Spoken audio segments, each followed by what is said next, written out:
Señorías, paso a explicar el sentido de nuestro voto a este proyecto de ley de endeudamiento derivado del incremento del déficit para 2013. Quiero aclarar el sentido de nuestro voto, qué es lo que implica y qué es lo que no implica. A finales del pasado mes de mayo, la Comisión Europea anunció la revisión del objetivo del déficit fijado para España para el 2013,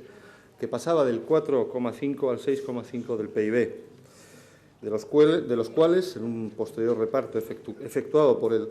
Gobierno de España, un 3,8% corresponde a la Administración General del Estado, un 1,3% a las comunidades autónomas y un 1,4% a la Seguridad Social. De este modo, las autonomías que antes de la revisión preveían verse sujetas a un objetivo de déficit homogéneo del 0,7% del PIB, veían ahora aumentada de manera significativa su margen de financiación. El 31 de julio, el Consejo de Política Fiscal y Financiera resolvió el establecimiento de objetivos individualizados de déficit para cada una de las comunidades autónomas, procediendo de este modo a la implantación de un sistema que ha venido denominándose comúnmente como el déficit asimétrico o déficit a la carta. En ese reparto del objetivo de déficit para las comunidades autónomas, el Principado de Asturias, una de las pocas comunidades autónomas que de hecho cumplió el objetivo de déficit fijado para el año 2012, resultó penalizada al serle asignado un techo de déficit inferior a la media, en concreto del 1,06%. En contraste con el 1,58% de Andalucía y Cataluña, el 1,59% de la región de Murcia o el 1,60% de la Comunidad Valenciana. La representación del Principado de Asturias, con la consejera de Hacienda y Sector Público a la cabeza, votó en contra de ese reparto desigual de los objetivos de déficit, una decisión que desde UPyD entonces respaldamos absolutamente y en la que, por supuesto, nos ratificamos ahora. Castigar al cumplidor y recompensar al que no lo hace, ese es el criterio que ha instaurado el actual Gobierno de España, con Mariano Rajoy a la cabeza. Una decisión que, lejos de lo que pudiera pensarse, no castiga a los gobiernos autonómicos que la padecen, sino a sus ciudadanos. Una decisión que, además, siendo ineficaz, es a su vez profundamente injusta. En todo caso, durante mi intervención en el debate de totalidad que tuvo lugar en esta Cámara la semana pasada, consideré oportuno señalar, frente a quienes lo ponían en duda, que nosotros considerábamos que nos encontrábamos ante una ley de autorización de endeudamiento,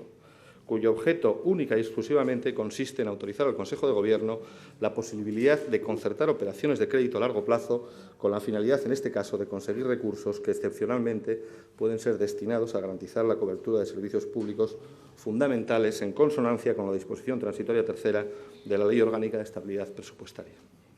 Esto es, señorías, lo que, a fin de cuentas, estamos debatiendo hoy aquí y lo que, a fin de cuentas, procede, en su caso, a aprobar o no. La Ley de Presupuestos Generales del Principado de Asturias, que fue aprobada en 2012, recoge el objetivo de déficit previo a la revisión de mayo del 2012, esto es, del 0,7%. De este modo, y aun cuando tras la revisión se haya asignado un objetivo del 1,06 para Asturias, este nuevo margen no podrá ser cumplido si no se modifica la limitación contemplada en los presupuestos, y es con el propósito de modificar esa limitación por lo que hoy debatimos este proyecto de ley de endeudamiento. Oponerse a esa modificación en las presentes circunstancias sería lo mismo que negar que esa revisión del objetivo del déficit del pasado mes de mayo realmente tuviera lugar, o que sin negarla expresamente la oposición se haga de forma no expresa. Ninguna de las dos posiciones, como imaginarán, constituye nuestro caso, y es por esa razón por la que no nos opondremos a la aprobación de este proyecto de ley. Dicho esto, si queremos hacer referencia al contenido de la ley, la memoria contiene, en consonancia con la exposición de motivos, una suerte de desglose de los destinos de los ingresos que prevén obtenerse por medio del endeudamiento.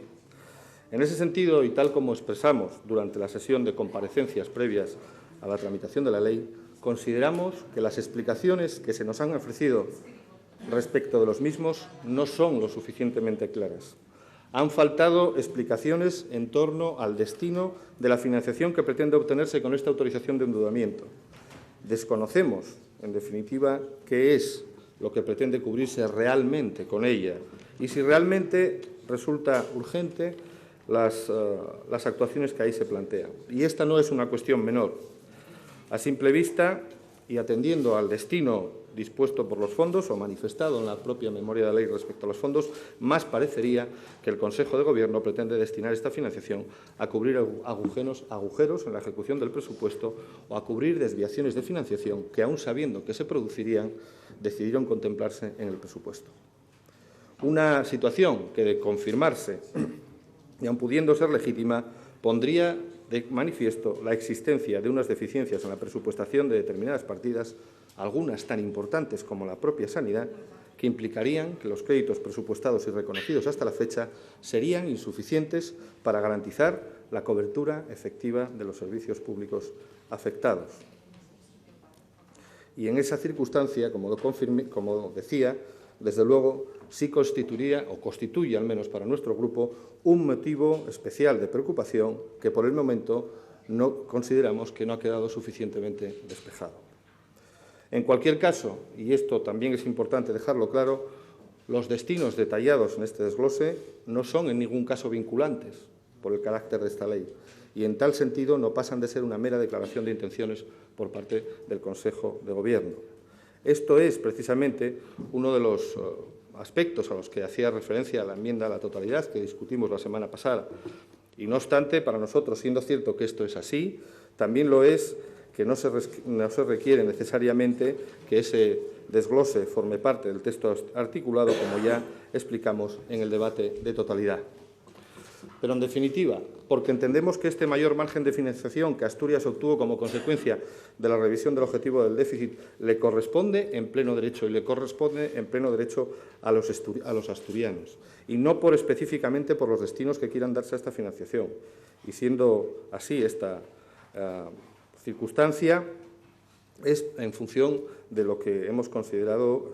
nuestro voto, el sentido de nuestro voto. El destino de los fondos que se obtengan, por otra parte, como decía, le corresponderá determinarlos al Consejo de Gobierno, con el único requisito, bien poco exigente, es cierto, de que los fondos se destinen a financiar inversiones o garantizar la cobertura de los servicios públicos fundamentales. Nosotros siempre lo hemos dicho, entendemos y defendemos que el endeudamiento a largo plazo tiene que ser destinado fundamentalmente, casi diría exclusivamente, a la financiación de inversiones productivas, de las que está tan escasa el actual presupuesto del Principado de Asturias.